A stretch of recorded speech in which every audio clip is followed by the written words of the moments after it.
परम प्रेमय श्री ठाकुर अनुकूल चंद्र श्रीमुख निसृत पवित्र स्वास्थ्य सदाचार सूत्र ग्रंथ पाठ बैशाखर नवोत्सर्जन मोर परम पुरुष जी पुराणधनी कूलमालिक परम पिता तांक निकटरे यहाँ एकांत प्रार्थना प्रति प्रत्येक जेपरी निरोग निरापद धीमान श्रीमान कुशल कौशली पराक्रमी क्रियमाण सुस्थ सबल चिरायु होई बंची रुहंते आ मोर कातर प्रार्थना जेपरी से मंजूर करते।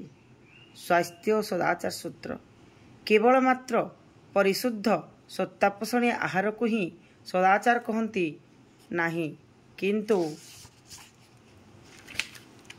किंतु सदाचारी हेबाको हेले ही विहित सत्तापोषणी आहार तो प्रयोजन ही ताहा व्यतीत सुकेन्द्रिक श्रेयसंदीपी अनुसरण और आत्मनियमन परिशुद्धि आचरण परिशुद्ध सत्तापोषणी वाक्य सत्तापोषणी व्यवहार सत्तापोषणी सज्जन संग सत्संदीपी कर्म आउ शुभ संदीपी कर्मर भीतर दे साधु अर्जन एवं शारीरिक मानसिक भय उभय विधि सदाचार सुसंगत तात्पर्य प्रीतिकर अनुष्ठान जहा हृदय विनीत परिवेदनारे असत निरोधी तात्पर्य नहीं कुशल कौशली दक्षतारे गोटे कथारे ताकू ही सदाचार कहा जाए।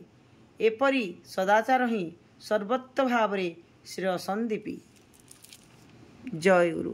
वाणी संख्या 73। जय गुरु।